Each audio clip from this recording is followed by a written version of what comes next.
There is an odd and haunting contrast there, the simple, soulful sounds from a piano and a lone voice amid the ugliness of the destruction of war. Somehow it seems the music brings calm where there has been chaos, stability where there was once brutality. And for a year now, Sviatoslav Vakarchuk has traded sold-out stadiums for solo impromptu performances. Almost everywhere Putin's forces have laid waste, Vakarchuk has been there too. Lieutenant Vakarchuk has brought the light of music to some of the darkest corners of this conflict, and along the way, lifting the morale of a nation at war.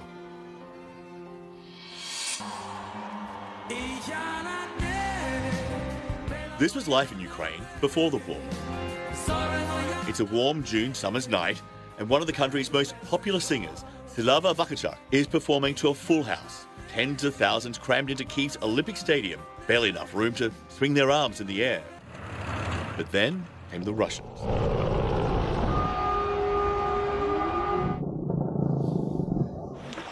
For the past year, Vladimir Putin's troops have laid waste to Ukrainian towns and cities in what Putin himself has strongly implied is a war against all things Ukrainian, their culture, traditions and law, their art and music.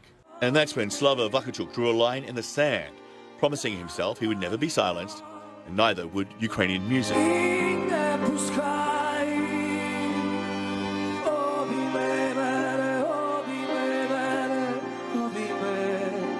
When you get there, you feel surreal because it is surreal. But once you start doing music, you know, music makes it feel as usual because music is such a powerful tool. So you just close your eyes and you just, you know, you're always almost there. But then you open your eyes and you understand that it's not a usual day, not a usual performance, and you're sitting around this debris, and it's horrific, yes. Твоя душа складає зброю вниз. No Ukrainian performer comes close to Vakarchuk in terms of longevity and popularity. He's been compared to Bruce Springsteen or Paul McCartney. But when he enrolled to serve in the home defense, think Elvis and the GI Blues. But Ukraine needed more than another foot soldier on the front line, so Vakarchuk set out on a one-man mission, travelling across the country, stopping at trenches and foxholes, schools and hospitals, refugee centres, anywhere he saw an audience, and there he would perform. And at last count, there had been 175 performances.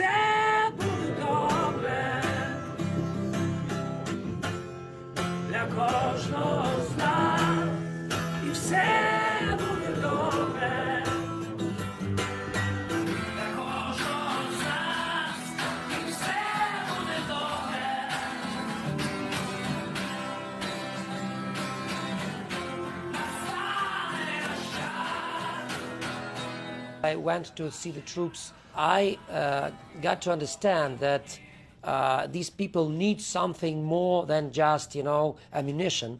So I think that what I'm giving to them and many other, you know, musicians and poets and others, it's an ammunition for their hearts. And that's what warriors also need.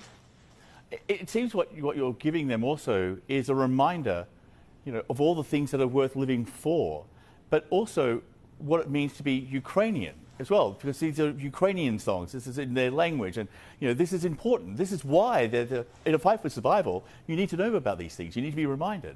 I think what we do with the songs, with being there, not even performing, just you know, sometimes just smiling to them, joking, hugging. You know how many times I was asked by these soldiers, they were giving me their phones and asked me to shoot a video for their beloved, for their mothers, for their kids, and just saying, they wanted me to say that everything would be all right.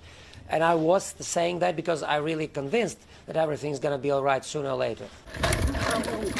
He travelled to Bucha to see for himself atrocities committed by Russian soldiers. A difficult and at times painful journey, which he shared on social media. I'm in Bucha, near Kyiv. You certainly have heard of it.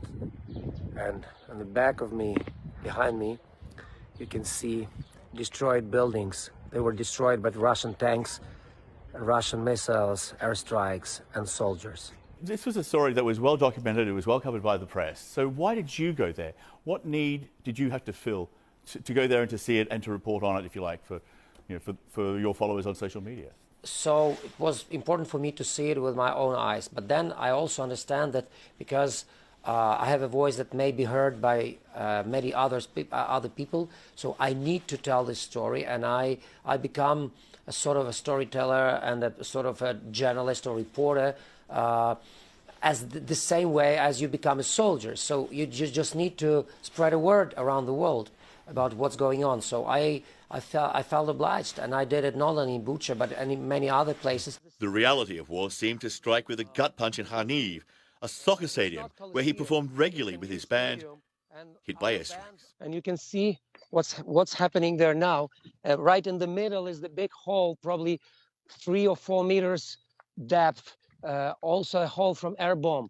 And my question is to everybody who is looking at that, were these library or stadium military objects?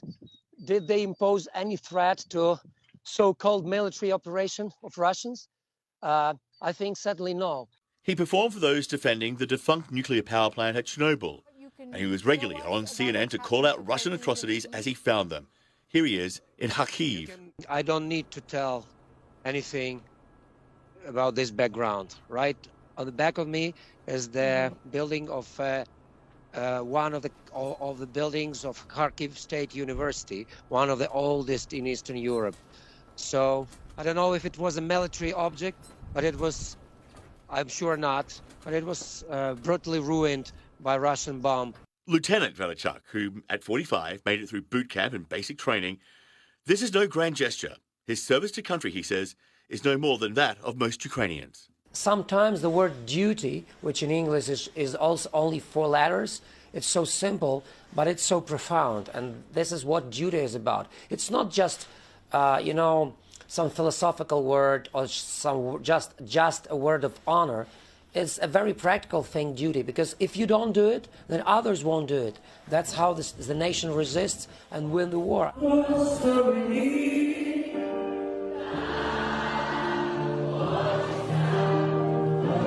This past August, Vakarchuk and his band toured Europe, raising money for Ukrainian hospitals, children, as well as refugees.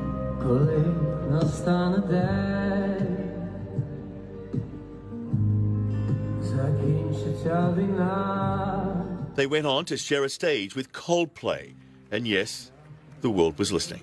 What we're doing around the world, we're trying to be also on the front line, front line on the trenches, where we fighting for the minds of people in the world. We want these minds to understand what's really going on, and I try to do it with my music, with my arts, and I think rock and roll does a great thing, uniting people, and these venues, these concerts can bring a lot of emotion that is needed now. And very quickly, you will... By the way,